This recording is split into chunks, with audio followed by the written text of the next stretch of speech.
reading the assignment. I was doing minutes before class. Yep. Like I used to. Did you forget your Scantron too? No, I didn't. I usually your didn't blue do that. book. Make sure you I fill think it. I took one test on a blue book Really? my entire college career. I feel like all of my tests were on blue books. Those are the ones you have to actually write in.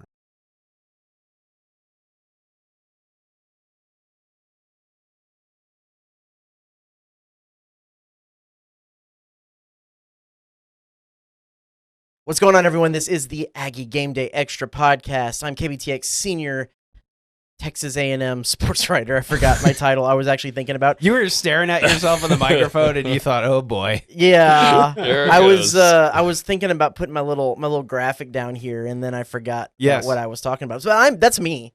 Yes. I'm Travis Brown. I am the senior Texas A&M sportswriter. Over here, Max Crawford, back from some travels. Yes. Chief meteorologist over here. Yes. Over here, Jealous. Tyler Shaw, Said travels. sports director here Yeah. at KBTX. So, well, Max, where did you actually watch the game this weekend? It was at, oh my gosh, what is the name of the restaurant? It was the biggest restaurant in Lake City, Colorado, and it's named after a dude who was accused of cannibalism. I don't know that he was ever caught, but I mean, this is like South Central Colorado, maybe like Southwestern Colorado. What the heck was that dude's name? It was like something apostrophe S, like Chappers or something like that. And they had phenomenal fried mushrooms. Well, a I'm couple glad of you local ate brews on tap. things that are vegetables at the Yeah. place named after the cannibal.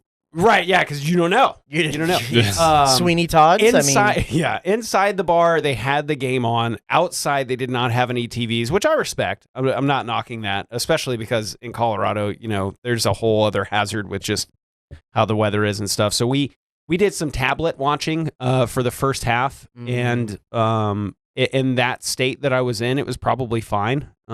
So then we went back to our little condo and watched the rest of the game.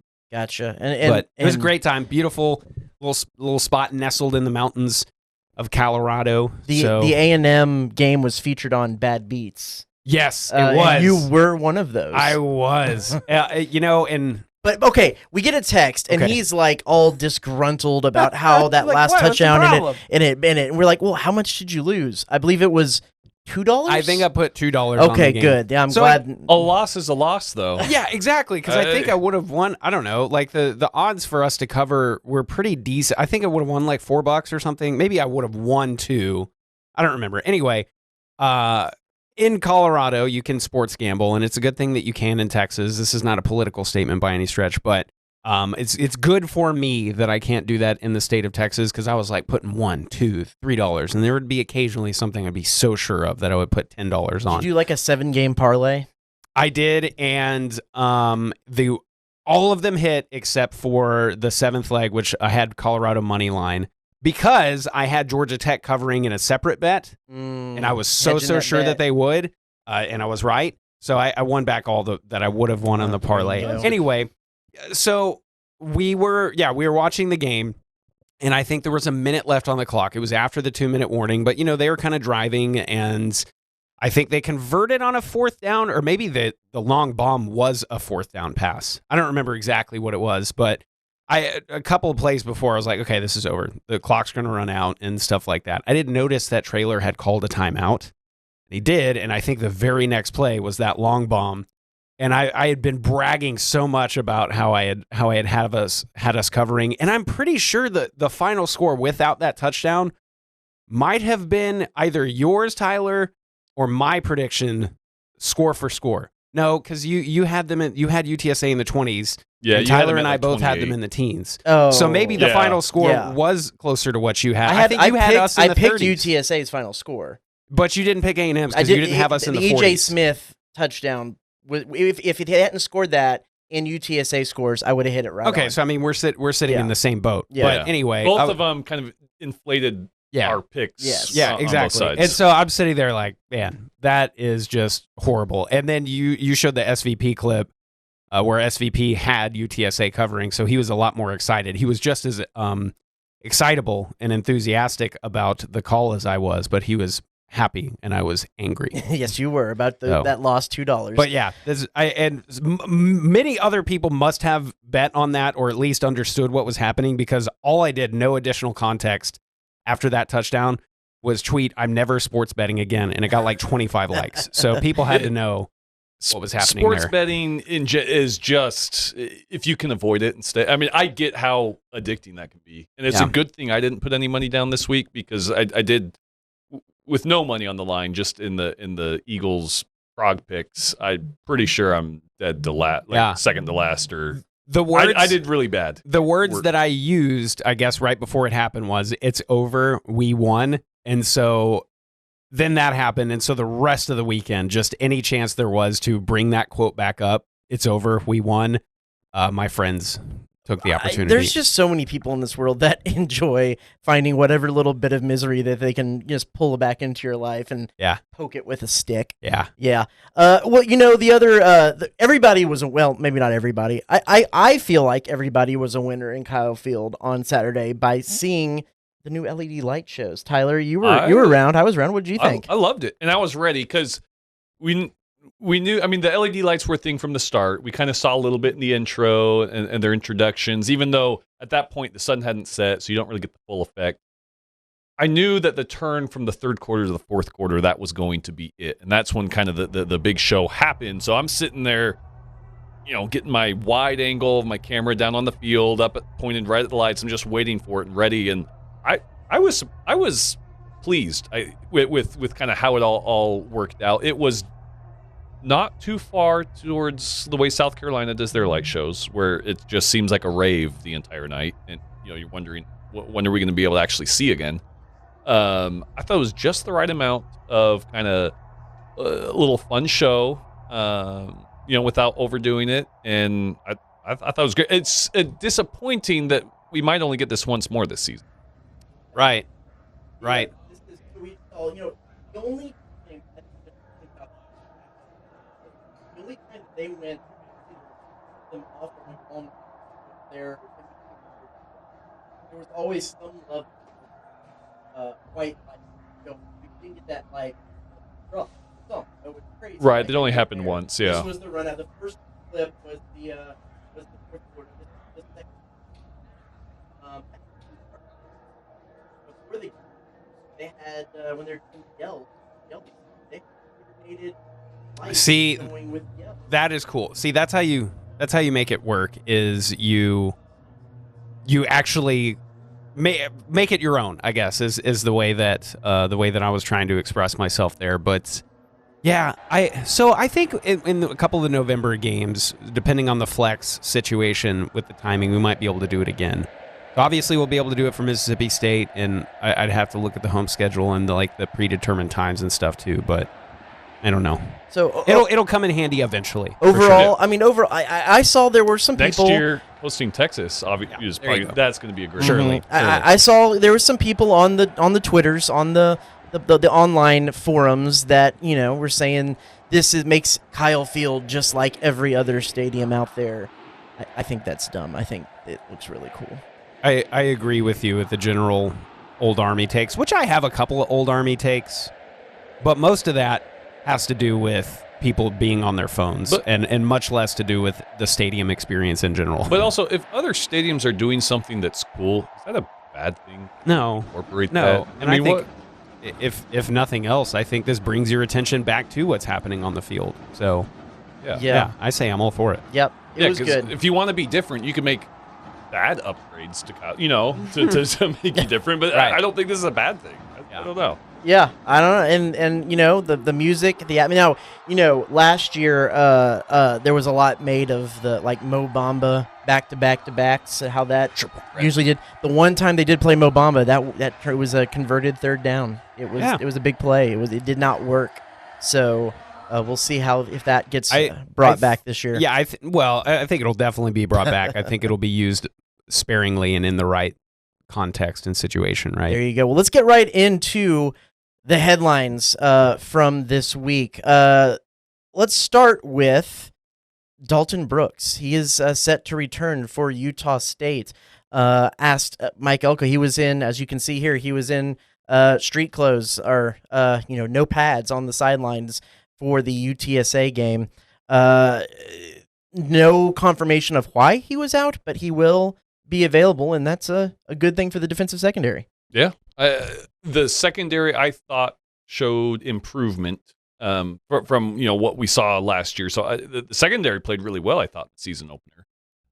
And this is only going to enhance that. I think Dalton Brooks is an asset for that secondary.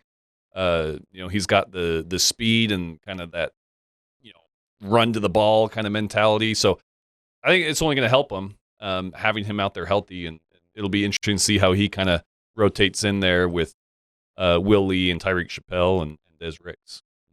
Yeah. Max, what was your look at the secondary from what you saw watching on the tablet? I would say, honestly, the biggest part of that, and watching the no huddle afterwards, was that I didn't have a ton to say about them, which I think is a good thing, right? I believe it was Des Ricks. It could have been Will Lee. I saw something. They were targeted towards like 7 times, and I think there was 1 or no catches, like something like that. And so I think when you have a quiet afternoon like that, I think that's typically a good thing. Saw Marcus Ratcliffe all over the field, and call him secondary or nickelback or whatever. But I believe he had the second most snaps of any player besides Torian York. I was going to guess York had defense. The most snaps, but yeah, they were both flying to the ball, which is surprising because if you're going to take the depth chart at face value, Bryce Anderson is the one without the or. Yeah. It's Marcus Ratcliffe or Dalton Brooks, and Marcus Ratcliffe is the one who played most of the game. And so I think just from that perspective alone, if you've got a Marcus Ratcliffe who can prove to fly to the ball, and you keep him fresh with Dalton Brooks in the rotation. Dalton Brooks is supposed to be a guy who's got some fire to him. I love that. So I'm very glad that he'll be back and get some game time reps before Notre Dame for sure. For the longest time, A&M struggled to just make sure they had 5 good offensive line on the field, save for like that 2020 season. Now they have some depth, and head coach Mike Elko spoke a little bit this week on being able to rotate as many as 6 or 7 guys in there. Here's what head coach Mike Elko had to say about those offensive line rotations. I think we're at our best when we have rotation and depth. I think that allows us the ability to be fresh, play our hardest, rotate guys, keep guys engaged. Inevitably, injuries will set in and stop our ability to do that to the level we want. We're certainly not just going to put kids out there for the sake of putting kids out there, but we think we have a lot of depth in that group, and we think we have kids that are capable of playing at a championship level. And as long as we have those guys, and we have 6, 7, 8 guys that we feel like can do that, I think it's in our best interest to continue to play as many as we can, that the level doesn't drop. And that's the biggest thing, is the level can't drop. And so we think we have that right now. So Trey Zune, naturally, is going to get the majority of the snaps. He had 59. He played 58 of A&M's total 59 offensive snaps. He split time between center and left guard there. Demetrius Crownover was number 2. Then Mark Nabu, Amarj Reed-Adams, Chase Besantis, Koli Faiu mixed in there a little bit. Robert Borden got a little bit of time in there. So you're looking at 7 guys who got significant rotation time in on that offensive line, which is just, again, I mean, I always go back to and I know you're going to, prepare you, trigger warning, the 2017 season when you start in that game in the Rose Bowl against UCLA, and they were just doing full line changes because they couldn't necessarily even figure out who the best 5 were. That it seems they've gotten into a healthy spot in that regard.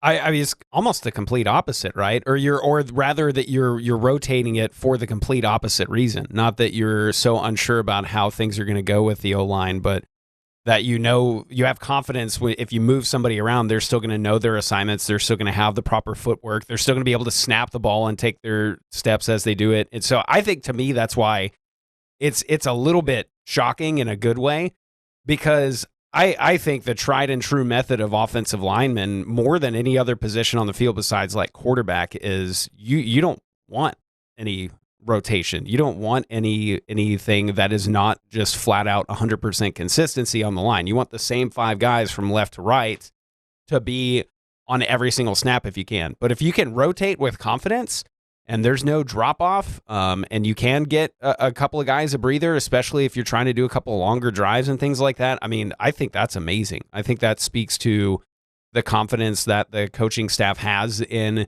not only the starting 5, but a couple of dudes that they want to keep in on rotation, and maybe they even bring them in for certain packages, because we know Colin Klein loves his design runs and pulling packages and stuff like that. So I'd be curious to see even if for specific plays and packages they have a little bit of a different line setup. Like, do you want Zune to pull more and so you can push him over to guard and run to the left with him? I don't know. But to me, it's fascinating. Like, I think we could do an entire pod just on the offensive linemen. Nobody would listen to it, but I think that we could, just with the little glimpses that we've seen so far. It's pretty cool. I think according to Pro Football Focus, I believe it was only 9 pressures on Marcel Reed. The pass blocking, really, really good.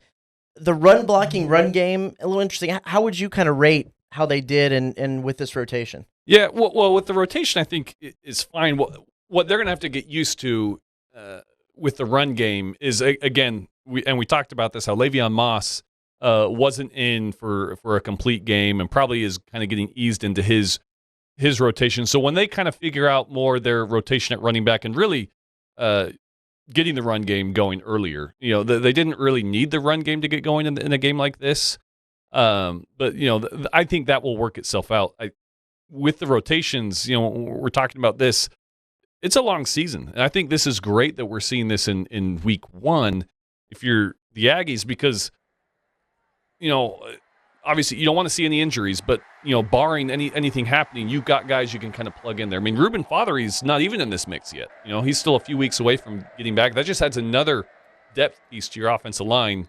And if you want to make a legit run and be a playoff team and be playing late into the season, you're going to need as many healthy bodies as you can on the O-line. And it seems like they've got confidence in all these guys. Marcel had great protection all game. I think we'll see the run game develop as the season goes and as they'll need them to. Beyond the run game, what really kind of sparked the offense, or beyond, the pass game, what really sparked the offense was special teams, especially the punt return by Casey Concepcion. Mike Elko said early he wanted to see the punt return game be explosive. He got return on investment absolutely right away. How excited were you? Were you dancing on tables, Max, when you saw him, Casey, slip through those first 2 defenders and turn the corner? Well, I was trying to compose myself because we were in public, but I was very excited. And I will also say, like, once I saw him kind of turn the corner, I was like, okay, he's gone. And that next level speed is something that I just feel like we have been so sorely missing for a while, really since Devon Achane left. Anais could score a touchdown like this too, but I don't know that Anais would have been able to keep the pedal to the metal quite as long as KC did just in that clip. KC did say he was tired. Yeah, I planted the foot. He said he was tired. And he kind of alluded to maybe the crowd kind of powering him through it, because he said that was when he realized, like, oh, this place is loud, as he was kind of making that breakaway. So maybe the crowd fired him up a little bit and allowed him to keep going. But helps when you. So sorry, no, it's okay. I was just saying it helps when you got a guy like EJ Smith back there. Yeah, exactly, and that's paving the way. That's exactly what I was going to say too. Is he mentioned how Trooper Taylor helps them with the special teams blocking assignments and things like that. I mean, between him and Cushing, and I think even Wiggins on the wide receiver staff, it seems like there is such an emphasis on blocking from special teams to every part of the offensive line. And I think as much as that breakaway speed on these breakout plays, you see blocking downfield from Theo. You would see it from Craver, or you'd see it from KC or Bussy whenever Craver or KC were like breaking a run. And so I think just as much as having that next level speed, it's the downfield blocking that is going to pay dividends this year. And I'm not going to sit here and pretend that I could tell you whether or not I saw that sort of effort from our players last year, but I can say that I'm definitely seeing it this year. And I'm seeing it against a G5 team, and so that fires me up for sure. You talked about EJ Smith. That's what Mike Elko said. The turnaround you get from not having a punt return since 2023, that was Anaya Smith. The last time they had one in Kyle Field was 2021, also Anaya Smith. So it's been a while. But the way you have that quick turnaround is having your best athletes buy in and decide that special teams is something that's important to them. We started our new segment this week with Daryl Dickey, former Texas A&M offensive coordinator that you talked to, Tyler. And we asked him about this, or you asked him about this kickoff return, and EJ Smith is pretty much all he talked about. Yeah. I mean, that was, he said the fan's going to see the cuts and the speed from Concepcion, but the biggest takeaway from that was, the buy-in, really from a running back that's trying to be in that rotation and be kind of one of those top guys on offense. Diving there at the end, his using his body legally for that last block to get the extra yard, that's what's going to separate a good team from a great team, kind of having those kind of plays and that kind of effort. And really the blocking on special teams and just the offense was encouraging. They used to say that, special teams, especially if you're like a freshman or sophomore, and this is college and even high school, and you're getting JV or varsity reps, is like special teams is where you kind of show coach, hey, I not only do I know how to do this, but I'm going to give you like balls to the wall effort. And I actually kind of think that in this NIL era, that's an opportunity for the younger players, maybe not to build film to transfer, but to like set themselves apart from the other freshmen who are just kind of riding the bench. You make a play on special teams and people are going to notice you. So I think that means that we could be in for some more electricity on special teams in general. I could be wrong. And EJ Smith was rewarded by getting that little option pitch touchdown there at the end of the game that ruined my score prediction. So thanks, EJ. First touchdown. I didn't realize that surprising. until that. It surprised me that was his first. Yeah. He's had some other moments.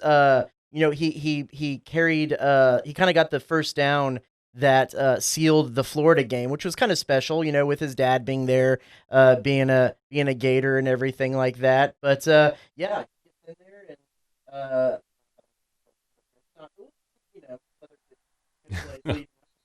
and I believe was Amari Nyblock's solo reception there, but still a good one. Great and play. A little glimpse.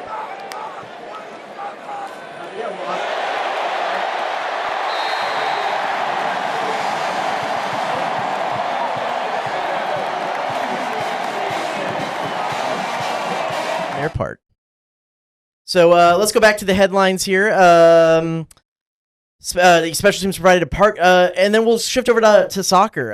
Kaylee Noble gets a hat trick and a 7-1 Aggie soccer win. I was here a couple weeks ago saying, "Hey, Aggie soccer needs to find an attack," and they did. They found an attack. And then the other really impressive thing: women's golf wins the Carmel Cup, which is like the biggest tournament outside of the NCAA tournament over there at Pebble Beach. They won it by 26 strokes. That's insane. Yeah. That might be the most insane thing that's happened sports-wise at the collegiate level over the past week or more. That is crazy. What's also crazy about that is, ever since Chadwell came over, he's had good teams. They've made it to the semifinals and all the way to the national championship run there in stroke play at the end of the year a couple times. This is like almost a completely new team. So he's lost some of his top players, but he brings in these new players and these new recruits, and there's some turnover, but yeah, I mean he's built a program there. That is absolutely insane. Again, it's early in the season, and he'll tell you that. Sure. They're a long way away from May, but to go into Pebble Beach and do that, that's insane. Pebble Deserves Beach, a shout out. Pebble Beach, big time course, right?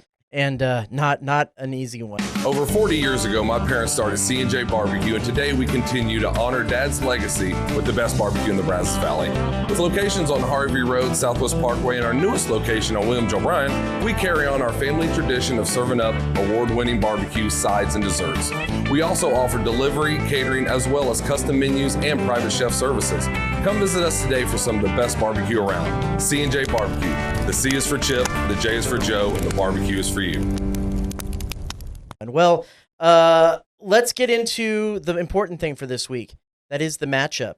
Texas A&M, Utah State. I don't know why there it is. Yeah, there they They're are. loaded. Aggies. Aggies versus the Aggies. On Aggie violence. We have an interesting one here because it's 11:45 kickoff. That's kind of a weird one. Usually it's the 11. You get that extra 45 minutes to scarf your last kolache and get into the stadium. But the big thing about this, Bronco Mendenhall. You're kind of aware of his best hits, Tyler, because of your history. Tell us a little bit about Bronco Mendenhall. Look, he's a great coach, and people from the outside saying how kind of surprised they were when he left BYU to go to Virginia in the first place. A lot of it was kind of to his fault. He set a standard there. I mean, they would consistently win 9 games there in Provo.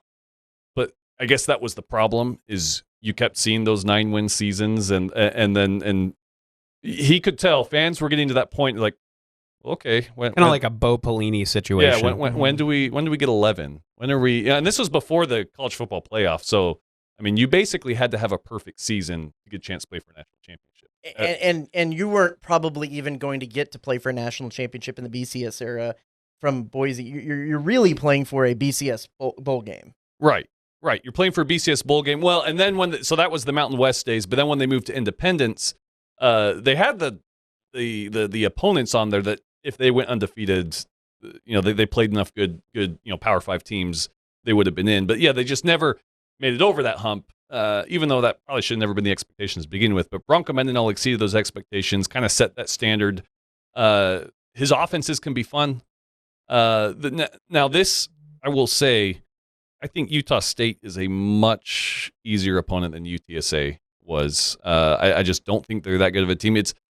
I don't want to say it's a Bill Belichick situation, but it's kind of close to where you have the name, you have the coach, Bronco Mendenhall, Bill Belichick, UNC, but he's not the one playing. It's the players on the field, and he's got a brand new team at Utah State that and also a team that just frankly was not good last year.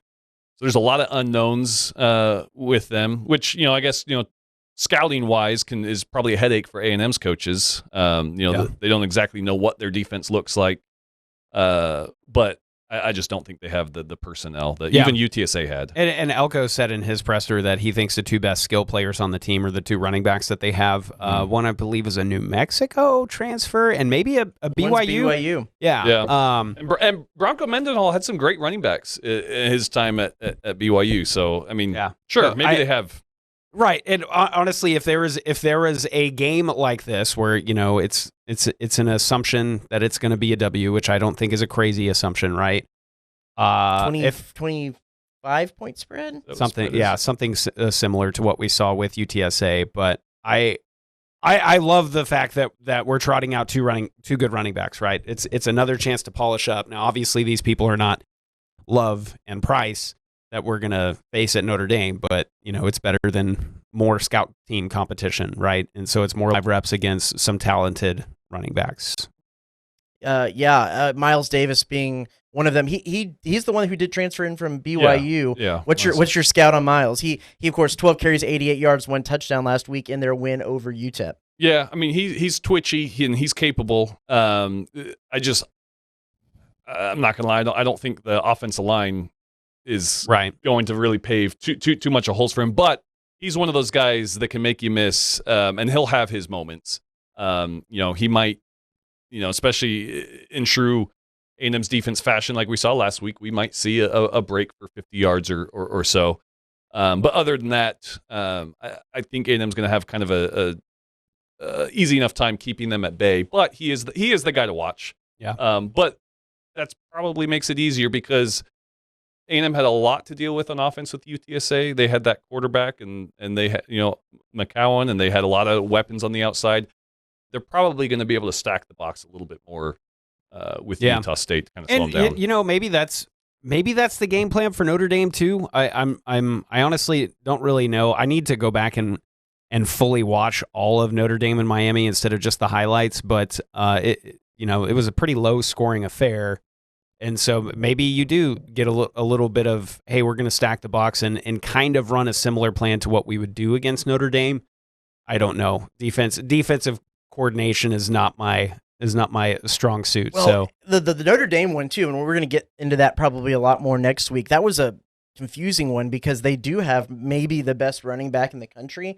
They didn't really use him against Miami. They tried more quarterback powers with their new guy, CJ Carr, than they necessarily did really getting Love the touches to get into the game. And, you know, of course you're going to stack the box and try to make the guy beat you with his arm. But man, I was a little surprised about some of that play calling, about how much they went away from Jeremiah Love. In this game, Bryson Barnes, the quarterback, he can run too. He had let's see, 15 carries for 29 yards and a touchdown. Not necessarily the best average, but he is a guy that can run a little bit. And honestly, if looking back at the UTSA game, the run defense was maybe the thing that confused me the most about the A&M performance.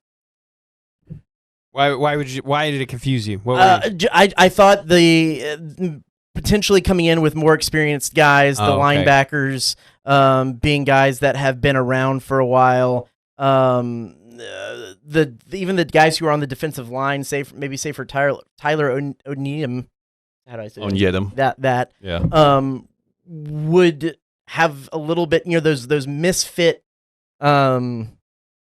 plays would be something a little bit of the past, but I was just not impressed with the run defense that much until the very end of the game. I don't know that really many people were, and I think that was one of the things that Elko mentioned right at the start of his presser before any questions were even asked. But to me, it's about what I was expecting, but a little bit almost encouraging in that. I don't think it's necessarily a skill issue. I know it's not a physicality issue. Though a couple of those big runs were, I think, because of misfits, and I think because there's a little bit of piecemeal on the line specifically. I think and hope that you continue to work that out. It wasn't a case of us getting what we would call out physicaled. Mm-hmm. Whereas we talked about this the other week. What was it? The Sam Houston game, that whichever year that was the start. I think that was 2022. 2022. Mm-hmm. Yeah. The Sam Houston O-line was kind of pushing us around a little bit. That's not what happened last Saturday. Mm-hmm. We were doing just fine from that regard. But I mean, give credit to Robert Henry Jr. He's a really good running back who found some right holes and was able to take advantage of a couple of, I think, mental lapses. And so I'm hopeful that we continue to see that improve as we go throughout the season. Do you think this is easily fixable, Tyler? Yeah, I do think it's because, again, I don't think it was a talent issue, or it was just, it was kind of, they did a good job of finding the holes. And again, that is concerning, the fact that there are those holes. Right. But it was fixed in the second half. Well, better yet, fixed after that first play of the second half. Mm-hmm. And maybe, you know what? I just like first games like that, looking back in the moment, it was very frustrating because I think we were at one point in the third quarter only up by 3 or 4. And so obviously that's very frustrating, but you need a first game that shows not only the coaches, but I think the players like, hey, we got a long way to go, guys. Mm-hmm. This is a long season. There's lots of things to improve upon. Obviously, there's plenty of things we can capitalize on. But to me, this was kind of a perfect first game. I would not have, if I could do it all over again for my bad beats situation, I would have liked to have not seen that long pass for a touchdown, but even more so would have liked to have not seen that 75-yard run. You remove those two plays, though, and I mean, this was an absolute stress-free blowout. Yeah. Mm-hmm. Honestly, I could see it kind of going similar. There might be a play or two that, Miles Davis might break for a big touchdown or something, but I think especially, that's kind of Elko's MO is those second half adjustments. Right. So I could see it being a shutout in the second half against Utah State. Yeah, it is curious. I think I'm just really intrigued by the Bronco Mendenhall stat line with the fact that, I mean, he was only at New Mexico for a year. Right. Comes and just kind of poaches the entire team, a lot of the team down there, a lot of the coaching staff coming up from New Mexico as well. He just kind of hung him out to dry there. A little bit. A lot of success, like you said, at BYU. I am kind of curious if this is going to be a good move by them, or just kind of trying to retread? Is it what's his name over at UNLV right now? If it's the Bill Belichick, or if it's who is at UNLV? Why would I just forget? I see his face. The old Florida coach. All I could think of is cousin Eddie.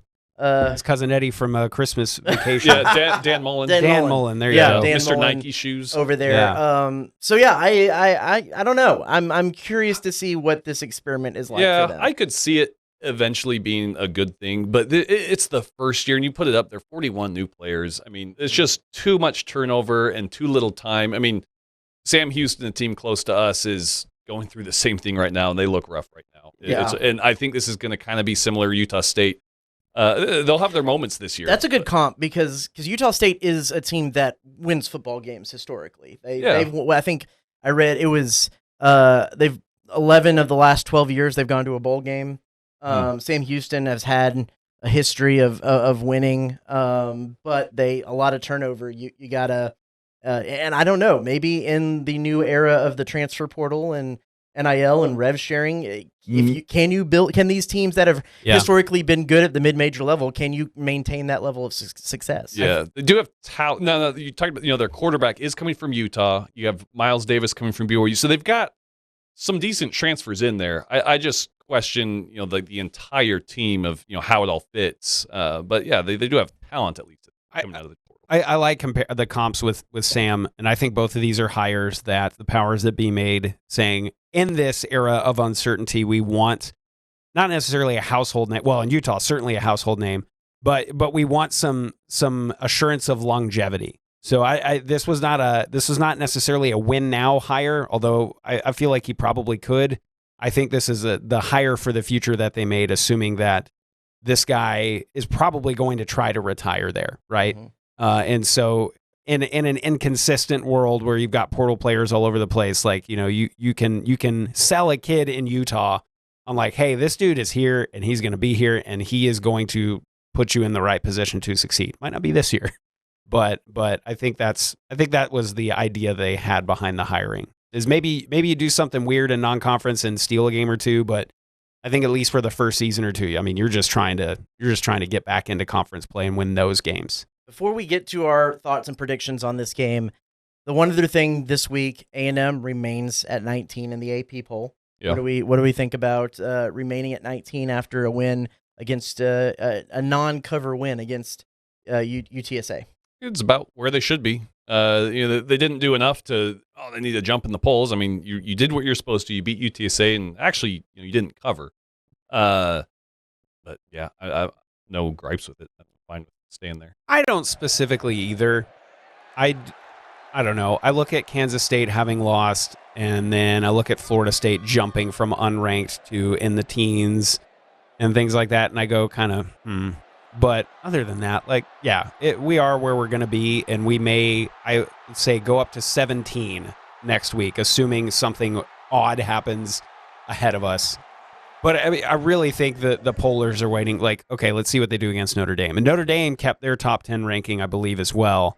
So which works out good for A&M. Yeah. So I think this is a situation where if all of a sudden you're 3-0 2 weeks from now, then you start messing with not only top 15, but you maybe start getting close to a top 10 ranking, and then you just kind of go from there. So, everything is still out in front of them.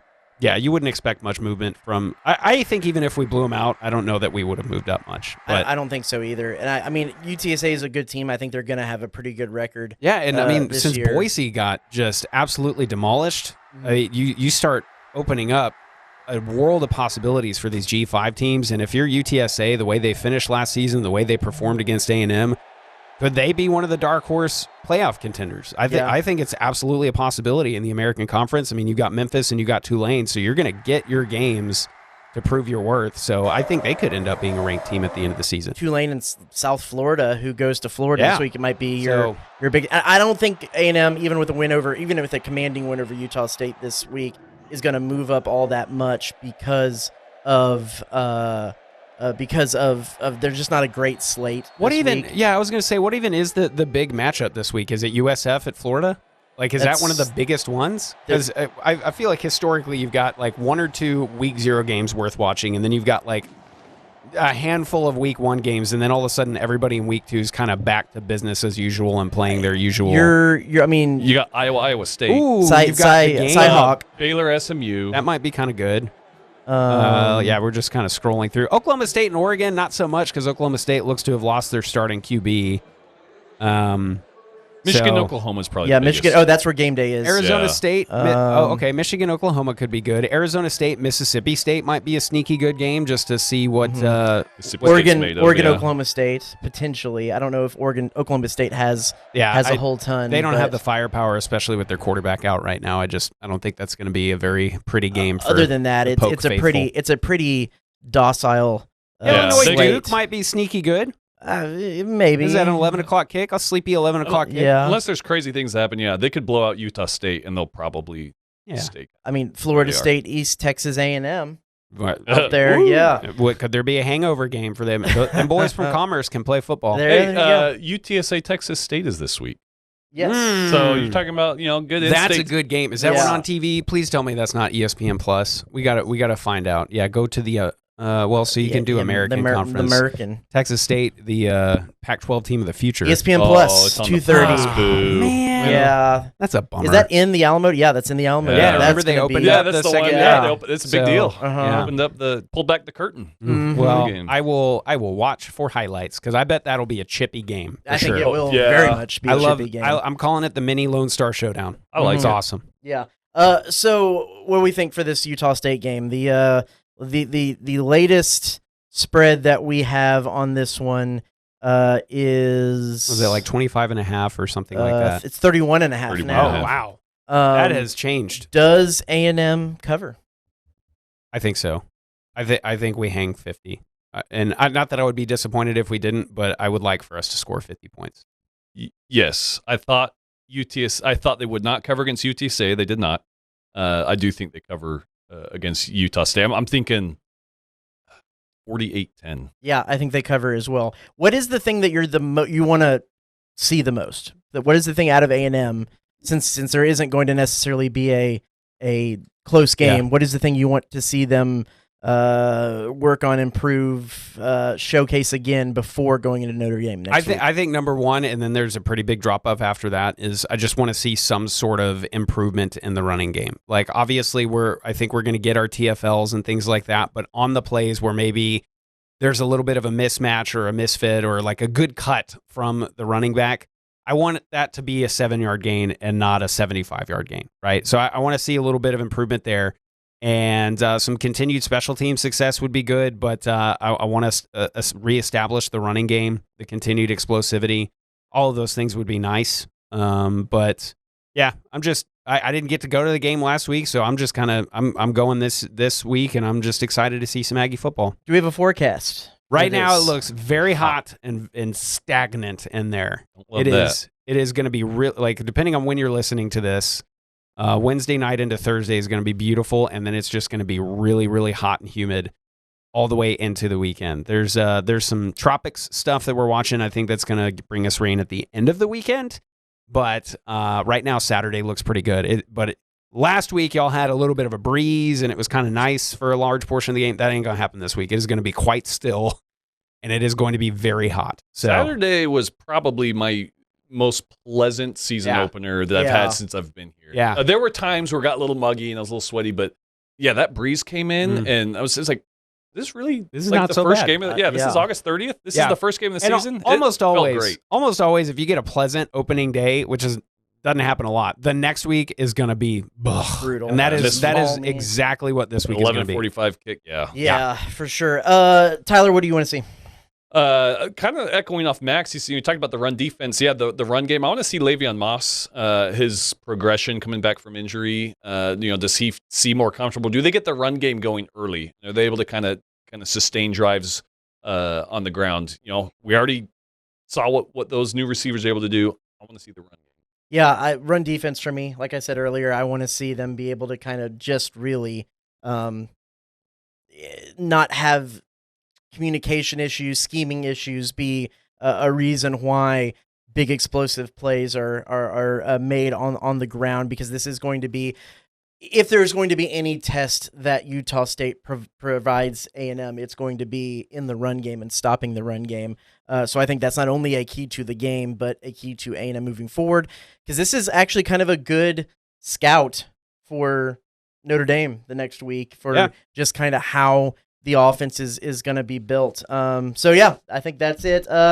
We don't need to do a score prediction because we all think they're going to cover, so it's going to be pretty huge. Let's move on to around the SEC, where we look around the footprint of the SEC to find some kind of fun or wild or wacky story and go off that a little bit. This week, coming out of Orlando, it is a little bit more of a serious issue. Instagram blocks a little bit a News 6 meteorologist from posting hurricane updates, talking about how Meta, the organization, is a meteorologist out there in Orlando, was providing hurricane updates, and Meta, the parent company of Instagram, was taking them down, saying that they were misinformation, and they have had to fight for a while to get that back online, and so but more importantly, this is what I want to know. We actually have a meteorologist sitting right here who does do social media a lot. What, Tyler, what of Max's posts would you like to see banned? I have an answer for this too. I heard a story recently that Max was posting something on Facebook, and it was a selfie. And he turns to his coworker Berkeley and goes, "Just posted my thirst trap." No one needs that. Banning thirst trap from Max's vocabulary. Okay. First off, that's number one. And number two, posting anything that you deem a thirst trap, that should 100% be banned. Okay. So my answer is the same thing. I don't actually consider them thirst traps. For the record, I have said that as a joke, and I've said it ironically. But until you might have made Berkeley kind of queasy a little bit in the side. Until the algorithm stops rewarding me for selfies, I'm not going to stop posting them. If one day I post a selfie, it's the algorithm. Yes, because if one day I post a selfie and it gets less than 100 likes, I will. What is this one? Oh, that's not a thirst trap. That was just me. I don't know. That was me in the mountains. Are there some gooders right there? Those are gooders. And my A&M hat that I was sporting in Colorado all weekend, and the amount of Texas flags and even A&M flags in Colorado is pretty insane. There's so many Texas transplants in Colorado. There we go. There's another one.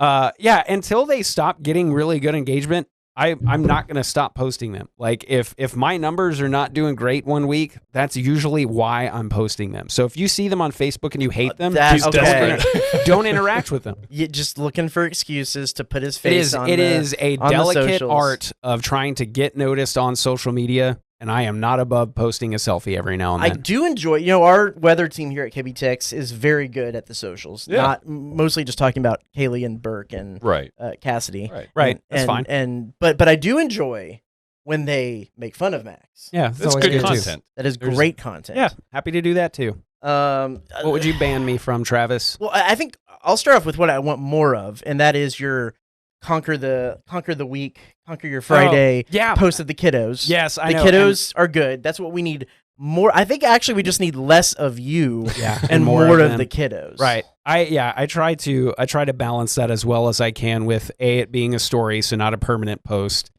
and B, like kind of on the close friends feed, but I have been slacking recently. I'm just blaming them though because I've been so tired. I've been so sleepy. It's not social media. And actually, I'm going to praise you for this, but you have cut down on the amount of mid fourth quarter, the sky is falling texts to us while we're, and it's not that I don't enjoy those, because I do actually to laugh and tease with you, but usually it's right in the middle of when we were at our busiest during the game coverage. So I am proud of you. Okay, but it's been one game.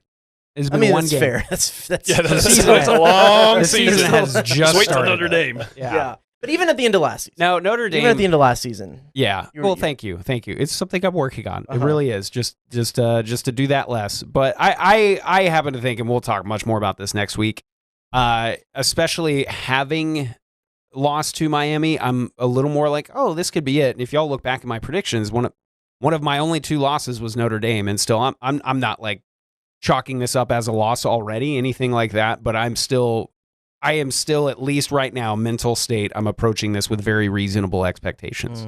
So I don't, at least right now, I don't foresee myself going overboard in either direction.